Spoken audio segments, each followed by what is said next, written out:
మనకు అక్కడ రోడ్ అనేది ఆ పోల్ దగ్గరది రోడ్డు. ఆ రోడ్ అది బీటీ రోడ్ అది. బీటీ రోడ్‌కి సెకండ్ బిట్ అయితది 5 ఎకరాల బిట్టు. బీటీ రోడ్‌కి సెకండ్ బిట్ అయితది. దారి ఇగో ఈ విధంగా ఇట్లొస్తది ఈళ్ళకు. ఇది దారి. ఇక్కడ నుంచి మళ్ళా హైవే మనకు జస్ట్ ఒక 4:30, 5 కిలోమీటర్ల హైవే ఉంటాం ఇటు side. Jangaon to Suryapet highway. ఆ హైవేకు ప్లస్ మరి ఇటు పోతే మోత్కూర్ వస్తది. సీతారాంపురం మోత్కూర్ వస్తది.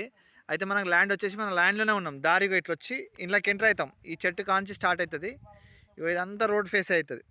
ఆ కడీలు ఆ చివరి వరకు చాలా రోడ్ ఫేస్ వస్తది. చివరి వరకు పోయి ఆ తాడి చెట్ల కాంచి అట్ట తాడి చెట్ల కాంచి వస్తది. వచ్చి ఇగో ఇదంతా ఇంట్లోకే వస్తది. మొత్తం 5 ఎకరాల బిట్ అండి ఇది. ఇది 5 ఎకరాల బిట్ ఇది. రైతుల దగ్గరనే ఉన్నది. మంచిగా రోడ్డు కూడా సెకండ్ బిట్టు.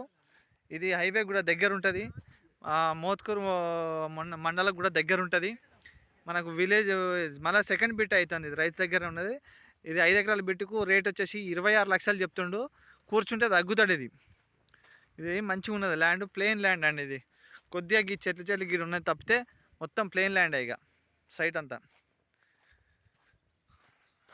ఇది మనకు హైవేకి కానీ మండలకు కానీ చాలా దగ్గర ఉంటుంది. ఇక ఇదంతా వస్తుంది ఇట్లా ఈ భాగం అంతా వస్తుంది. మనకు జస్ట్ ఒక మనిషి పోయే కానీ బీటీ రోడ్డుకి సెకండ్ బిట్టావు అక్కడ కనిపించే మనిషి పోతుంది కదా అదే బీటీ రోడ్ అది. ఇది మనకు 26 లక్షలు చెప్తున్నారు రైతు. కూర్చుంటే దగ్గుతాడు. మంచి clear title property. Road face కూడా మనకి ఈ చెట్టు కాంచి ఇదంతా రోడ్ ఫేస్ వస్తుంది ఇట్లా. ఇదంతా రోడ్ ఫేస్ వస్తుంది.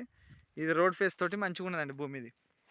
ఇంట్రెస్ట్ ఉన్న వాళ్ళు కాల్ చేయండి. తక్కువ ధరలో హైవేకి తక్కువ దూరంలో మండలకు తక్కువ దూరంలో ఉన్నటువంటి భూమి.